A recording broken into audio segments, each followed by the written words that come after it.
ಅವರಾದ ಶತಾಯುಷಿಗಳಾದಂಥ ಪರಮಪೂಜ್ಯ ಭೀಮಣ್ಣ ಖಂಡ್ರೆ ಅವರು ನಿನ್ನೆ 10:50 ಗಂಟೆಗೆ ನಿಧನರಾಗಿದ್ದಾರೆ. ಸುಮಾರು 15 ದಿವಸದಿಂದ ಅವರು ಅನಾರೋಗ್ಯದಿಂದ ಬಳಲ್ತಾ ಇದ್ದರು. ಅವರಿಗೆ 4-5 ದಿವಸ ಕೆಳಗಡೆ ಮನೆಯಲ್ಲಿ ಕರ್ಕೊಂಡು ಬಂದಿದ್ವಿ. ಮನೆಯಲ್ಲಿ ಸ್ವಲ್ಪ ಚೇತರಿಸಿಕೊಂಡ್ರು ಮತ್ತು ವಯೋಸಹಜ ಕಾಯಿಲೆಗಳಿಂದ ಅವರ ನಿಧನರಾಗಿದ್ದಾರೆ. ಅತ್ಯಂತ ದುಃಖದ ಸಂಗತಿ. ಇವತ್ತು ಅವರು ಸಾರ್ಥಕವಾದಂಥ ಬದುಕನ್ನು ಬದುಕಿದ್ದಾರೆ, ನಮ್ಮೆಲ್ಲರಿಗೆ ಆದರ್ಶಗಳನ್ನು ಕೊಟ್ಟಿದ್ದಾರೆ. ಅವರು ಜೀವನ ಪರ್ಯಂತ ಜನರಿಗಾಗಿ, ಈ ಭಾಗದ ಏಳಿಗೆಗಾಗಿ, ಸ್ವಾತಂತ್ರ್ಯಕ್ಕಾಗಿ ಹೋರಾಟ ಮಾಡಿದ್ದಾರೆ, ಏಕೀಕರಣಕ್ಕಾಗಿ ಹೋರಾಟ ಮಾಡಿದ್ದಾರೆ, ರೈತರಿಗಾಗಿ ಹೋರಾಟ ಮಾಡಿದ್ದಾರೆ. ಇದ್ದದ್ದು ಇದ್ದ ಹಾಗೆ ಹೇಳುವಂಥವರು. ಅತ್ಯಂತ ಇವತ್ತು ಸರಳ ವ್ಯಕ್ತಿತ್ವ ಇಟ್ಟುಕೊಂಡು ರಾಜಕೀಯ ಅಂದರೆ ಸಮಾಜ ಸೇವೆ ಅಂತೇಳಿ ತಿಳಿದುಕೊಂಡು ಅವರು ಜೀವನ ಪರ್ಯಂತ ಅವರ 102 ವರ್ಷದಲ್ಲಿ ಸುಮಾರು 95 ವರ್ಷಗಳವರೆಗೆ ಸಕ್ರಿಯವಾಗಿ ಸೇವೆಯಲ್ಲಿ ತೊಡಗಿಸಿಕೊಂಡಿದ್ದಂಥವರು. ಶಾಸಕರಾಗಿ, ಅವರು ಸಚಿವರಾಗಿ ಇವತ್ತು ಈ ಭಾಗದ ಏಳಿಗೆಗಾಗಿ ದುಡಿದಿದ್ದಾರೆ. ಕಾಂಗ್ರೆಸ್ ಪಕ್ಷದ ನಿಷ್ಠಾವಂತ ಮುಖಂಡರಾಗಿ ಸಂಘಟನೆ ಮಾಡಿದ್ದಾರೆ. ಅಖಿಲ ಭಾರತ ವೀರಶೈವ ಲಿಂಗಾಯತ ಸಮುದಾಯದ ಅಧ್ಯಕ್ಷರಾಗಿ ಸಮಾಜ ಸಂಘಟನೆ ಮಾಡುವಂಥ ಕೆಲಸವನ್ನು ಮಾಡಿದ್ದಾರೆ. ಬೆಂಗಳೂರಿನಲ್ಲಿ ಅದಕ್ಕೆ ಒಂದು ಇವತ್ತು ಶಕ್ತಿಯನ್ನು ಕೊಟ್ಟಂಥವರು.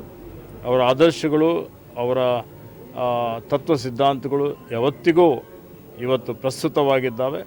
ಸಮಾಜದಲ್ಲಿ ಸಾಮರಸ್ಯ ಇರಬೇಕು ಅಂತೇಳಿ ಸರ್ವಧರ್ಮ ಸಮನ್ವಯ ಅನ್ನುವಂಥ ರೀತಿಯಲ್ಲಿ ಅವರು ಬೀದರ್ ಜಿಲ್ಲೆಯ ಒಂದು ಶಾಂತಿಯ ತೋಟ, ಕರ್ನಾಟಕ ಶಾಂತಿಯ ತೋಟ ಅಂತ ಹೇಳ್ತೀವಿ. ಆ ರೀತಿಯಲ್ಲಿ ಎಲ್ಲ ಸಮುದಾಯದವರನ್ನು ಜೊತೆಯಲ್ಲಿ ತೆಗೆದುಕೊಂಡು ಹೋಗುವಂಥ ಒಂದು ವಿಚಾರವುಳ್ಳಂಥವರು, ಜಾತ್ಯತೀತ ವಿಚಾರವುಳ್ಳಂಥವರು. ಇವತ್ತು ಸಮಾಜದಲ್ಲಿ ಸಾಮರಸ್ಯ ಇರಬೇಕು ಅನ್ನುವಂಥ ರೀತಿಯಲ್ಲಿ ಯಾರ ಮೇಲೆ ಅನ್ಯಾಯ ಆದರೂ ಹೋರಾಟ ಮಾಡ್ತಾಯಿದ್ರು. ಅಸ್ಪೃಶ್ಯತೆ ವಿರುದ್ಧ, ಕಂದಾಚಾರದ ವಿರುದ್ಧ, ಮೌಢ್ಯತೆ ವಿರುದ್ಧ ಹೋರಾಟ ಮಾಡಿದ್ದಾರೆ. ಸಮಾಜ ನಿರ್ಮಾಣ ಮಾಡಲಿಕ್ಕೆ ಶ್ರಮ ಮಾಡಿದ್ದಾರೆ. ಅವರ ಆದರ್ಶಗಳು ಯಾವತ್ತಿಗೂ ನಮ್ಮ ಮಧ್ಯದಲ್ಲಿದ್ದಾವೆ. ಅವರೇ ನನ್ನ ರೋಲ್ ಮಾಡೆಲ್ ಅಂತ ನಾನು ಹೇಳ್ಬೋದು. ಹೀಗಾಗಿ ಅವರು ತೋರಿಸ್ಕೊಟ್ಟಂಥ ದಾರಿಯಲ್ಲಿ ನಡೀಲಿಕ್ಕೆ ಮತ್ತು ಅವರ ಆದರ್ಶಗಳನ್ನು ಅನುಷ್ಠಾನ ಮಾಡಲಿಕ್ಕೆ ಮುಂದೇನೂ ಪ್ರಾಮಾಣಿಕವಂತ ಪ್ರಯತ್ನ ಮಾಡ್ತೀನಿ ಅನ್ನುವಂಥ ಒಂದು ಮಾತನ್ನು ಹೇಳುತ್ತಾ ಇವತ್ತು ಸಾಯಂಕಾಲ 5 ಗಂಟೆಗೆ ಅವರ ಅಂತ್ಯಕ್ರಿಯೆ ಜರುಗಲಿದೆ.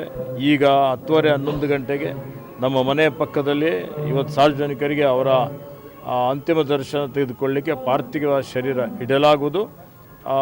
ಅದಾದಮೇಲೆ 2 ಗಂಟೆಗೆ ಇಲ್ಲಿಂದ ಮೆರವಣಿಗೆ ಪ್ರಾರಂಭ ಆಗ್ತದೆ. ಮತ್ತು ಇವತ್ತು 4 ಗಂಟೆಗೆ ಅಲ್ಲಿಗೆ ರೀಚ್ ಆಗ್ತದೆ. 5 ಗಂಟೆಗೆ ಲಿಂಗಾಯತ ವೀರಶೈವ ನಮ್ಮ ಸಮುದಾಯದ ಒಂದು ಪದ್ಧತಿಯ ಪ್ರಕಾರ ಅಂತ್ಯಕ್ರಿಯೆ ಆಗುತ್ತದೆ. ಅದಕ್ಕೆ ಎಲ್ಲರೂ ದಯವಿಟ್ಟು ಶಾಂತತೆ ಕಾಪಾಡಿ ಶಿಸ್ತಿನಿಂದ ಅಂತ್ಯಕ್ರಿಯೆಯಲ್ಲಿ ನಡೀಲಿಕ್ಕೆ ಅವಕಾಶ ಕೊಡಬೇಕು ಅಂತ ವಿನಂತಿಯನ್ನು ಮಾಡುತ್ತೇನೆ. ಮತ್ತು ಇಷ್ಟು ದಿವಸ ಸುಮಾರು 5 ದಿವಸ ಅವರು ಮನೆಯಲ್ಲಿದ್ದರು. ಈ ಸಂದರ್ಭದಲ್ಲಿ ಸಾವಿರಾರು ಜನ ಬಂದು ಅವರ ಆರೋಗ್ಯದ ಬಗ್ಗೆ ವಿಚಾರಣೆ ಮಾಡಿದ್ದಾರೆ. 100 ಜನ ಮಠಾಧೀಶರು ಬಂದು ಅವರಿಗೆ ಹಾರೈಕೆ ಮಾಡಿದ್ದಾರೆ. ಅವರೆಲ್ಲರಿಗೆ ನನ್ನ ಪರವಾಗಿ, ನಮ್ಮ ಪರಿವಾರದ ಪರವಾಗಿ ನಾನು ಅವರೆಲ್ಲರಿಗೆ ಕೃತಜ್ಞತೆಗಳನ್ನು, ನಮನಗಳನ್ನು ಸಲ್ಲಿಸುತ್ತೇನೆ.